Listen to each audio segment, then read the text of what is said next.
Welcome back. I'm glad you could join me today. Let's just dive right in. This weekend's project, we're going to fix those brake lines in Ruby so we can put those new tires to use. Let's get started.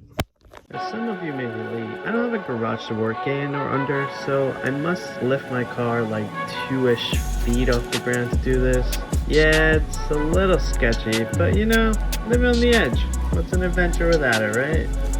Yeah, don't try this at home. Now, I must apologize when you hear me panting and all the random jokes in this one, but it's freaking hot, man. Turns out I picked the hottest day of 2021 to do this. Great job, Jay. Way to go. I really gotta get into the habit of checking the weather. And for safety, I'm just gonna unplug my battery, just in case, you know? Wouldn't want to light up a J over here. Sorry, I'm making fun of my own name here. Like I said, this heat is boiling up my brain. All clear. Oh look, Pepe decided to join us. Meet Pepe, a resident 8-legged creature. Oh man, every line looks like kinda corroded. But I guess I'll just focus on the one that's sweating. Should be okay for a couple of years otherwise. This for you car guys. Camber live! Just kidding. Sweet baby Jesus. Goodbye, old wheels. Alright. So what are we doing here? So I'm gonna trace this line that's right here. Going around, goes into this T. So this has a small line going under, and that goes under that way, which I think goes to the one over there. Now this is the line I think that I'm gonna need to replace. It's actually the thinnest ones. The thicker ones seems to be the fuel lines. So that's great. So I'm gonna have to change the field lines eventually. Right, so what I think we're gonna end up doing is removing the line from the T, which is that line that we traced all the way down. First, I think we're gonna have to bleed the brakes just to remove any of the fluid. Then we have to figure out how to bend all that. Okay. Here, which is the upper control arm of the subframe. Oh boy, we're gonna have to replicate all these bends, man. All right, and then this goes right over. Let's see if I can figure out what I'm moving. Can we see anything move? Oh yeah, we see that one move. It looks like it's that one right there. Yep. Which is definitely corroded, as you can see. And then that goes all the way down here to the bottom and over. And that right there is what's sweating. Okay. So yeah, I definitely gotta replace that. Okay. How do we do that?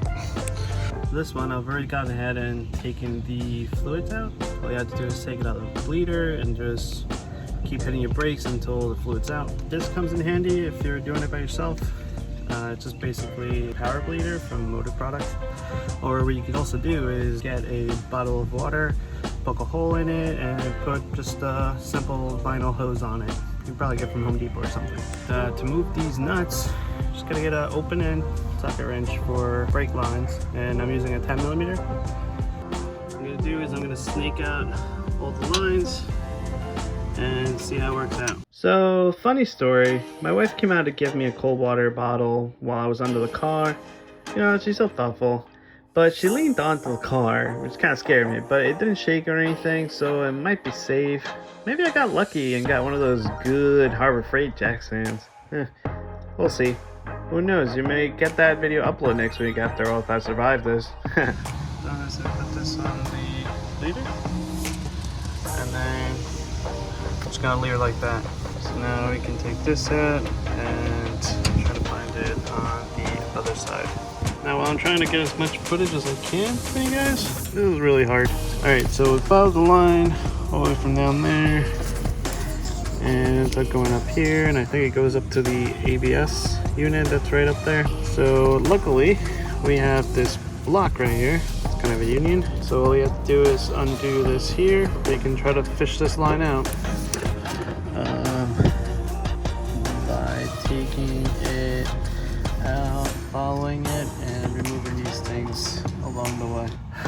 Alright guys, so I tried every way I could to try to pass these lines through.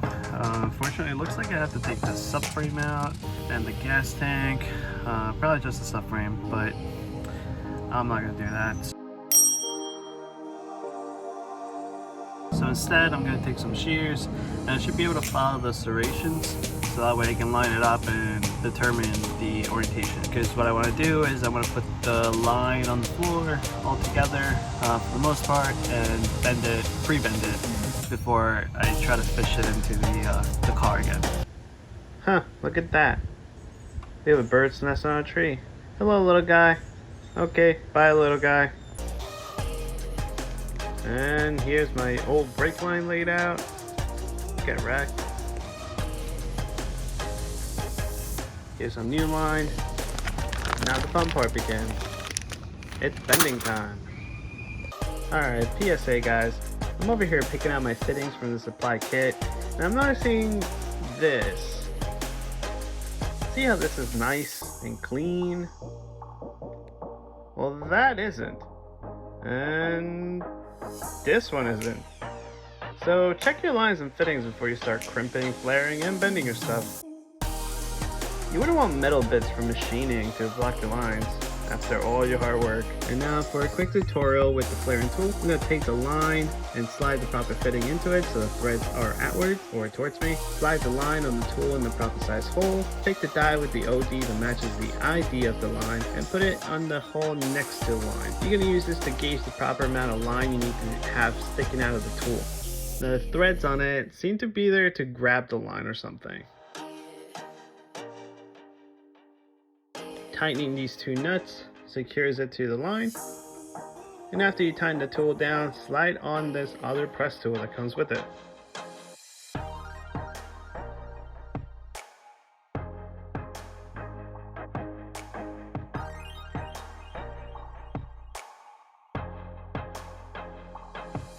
Turning this hex on top will press the die into the line, making it bulge out while keeping the internal diameter in the line constant.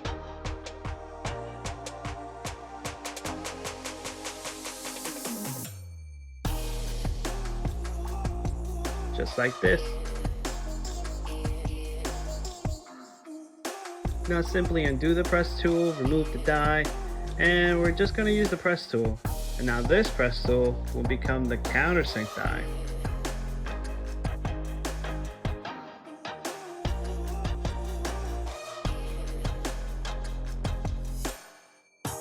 This part took me a bit more torque force to get it down.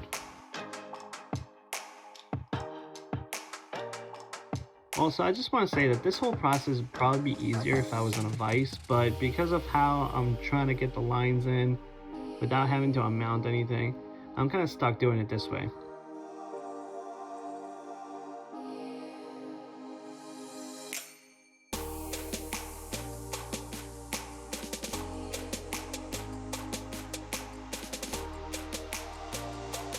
And there you have it. And flare it to your fitting for a nice seal. Just like that.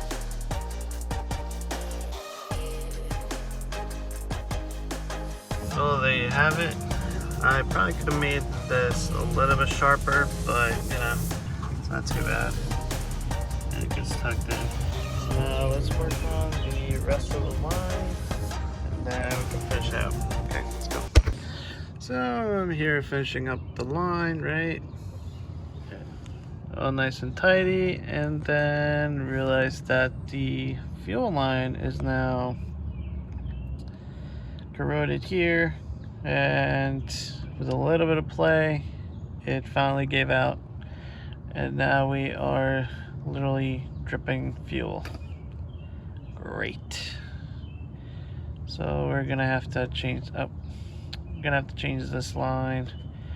Might as well change all these three lines. Oh man, it's just turned into a bigger job, but hey, at least we got brakes now. It looks like I have to take the subframe out and the gas tank, probably just the subframe, but I'm not gonna do that. Oh no, We have no choice now but to remove the rear end.